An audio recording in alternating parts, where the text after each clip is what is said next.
ভাইরে, কয়েকদিন আগে এই পিচ্চি ছেলের একটা ভিডিও দেখে অজান্তেই চোখে এক ফোঁটা পানি জমেছিল। বাচ্চা ছেলেটি কান্না করতে করতে বলেছিল, আমার অসুস্থ মা আমার কাছে একটা মুরগি খাওয়ার জন্য আবদার করেছিল।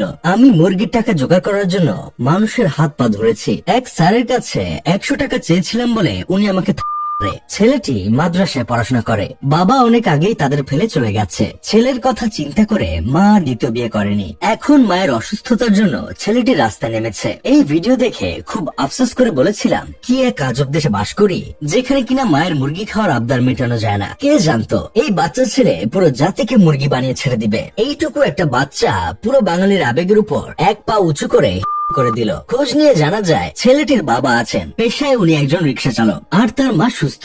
ছেলেটি বরিশালের বিভিন্ন বাজার, মসজিদ ও বাসে মায়ের চিকিৎসার নামে কান্না করে অর্থ উপার্জন করে সেই টাকা দিয়ে লুডো খেলে। চিন্তা করেন ভাই অবস্থাটা। এইটুকু একটা বাচ্চা যে কিনা মায়ের জন্য মুরগি কেনার কথা বলে দেশবাসীকে মুরগি বানিয়ে দিল। দোয়া করি ভাই একদিন বড় হয়ে অনেক বড় বাটপার হবে। এইসব দেখে আমার বন্ধু কেরামত বলতেছে, একটু খোঁজ নিয়ে দেখ এই ছেলে মরিয়ম মান্নানের কোন আত্মীয় লাগে কিনা। এক মরিয়ম মান্নান মায়ের নিখোঁজের গল্প সাজিয়ে যে নাটক বানিয়েছিল সেটা জাতি আজও ভুলতে পারেনি। এখন তার ছোট ভাইয়ের আগমন ঘটেছে। সত্যি কথা বলতে কি ভাই, বাঙালি জাতি বারবার ধোকা খেতে খেতে এখন আর কাউকে তেমন বিশ্বাস করে না, যার কারণে প্রায় সময় পাবলিকের হাতে শিকার হয় নিরপরাধ মানুষরা। কয়েকদিন আগের ঘটনা, মেট্রো রেলের ভিতর দুজন লোকের সাথে দুইটি বাচ্চা দেখা যায়। বাচ্চাগুলো অস্বাভাবিক ভাবে ঘুমাচ্ছিল। এটা দেখে আশেপাশে মানুষজনের সন্দেহ হয়। দুইজন লোককে তারা নানা রকম কথা বলতে থাকে। লোকগুলো বলছিল বাচ্চাগুলো তাদের পরিচিত, কিন্তু পাবলিক তাদের কথা বিশ্বাস করেনি। অবশ্য বিশ্বাস না করাই স্বাভাবিক, কারণ বাঙালি বারবার বিশ্বাস করে ধোকা খেয়েছে।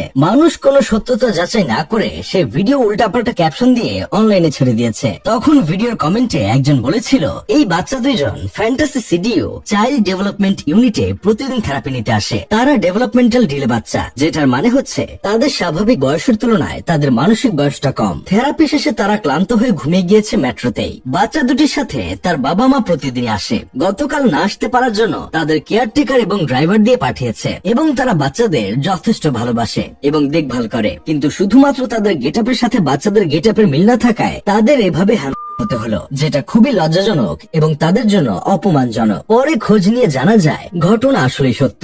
বাচ্চাগুলো তাদের পরিচিত। দুজন ব্যক্তির মধ্যে একজন হলো কেয়ারটেকার, আরেকজন ড্রাইভার। এইসব ঘটনা আমাদের একটা কঠিন সত্য চোখে আঙ্গুল দিয়ে দেখে দেয়। আবেগ আর অবিশ্বাস দুইটাই এখন আমাদের সমাজের জন্য সমান বিপজ্জনক। আবেগে পড়ে আমরা প্রতারিত হই, আর অবিশ্বাসে পড়ে নিরপরাধ মানুষকে অপরাধী বানাই। আমাদের এখন দরকার অল্প একটু ধৈর্য, একটু যাচাই বাছাই, আর মানুষের প্রতি ন্যূনতম মানবিক দৃষ্টিভঙ্গি। না হলে আজ একটা বাচ্চার মিথ্যা গল্পে জাতি মুরগি হবে, আর কাল আরেকটা নিরপরাধ মানুষ জনতার কাছে শিকার হবে। হতে পারে এই দুই ঘটনা থেকেও কোনো টুইস্ট বের হবে, পরে জাতি আবারও ধোঁকা খাবে।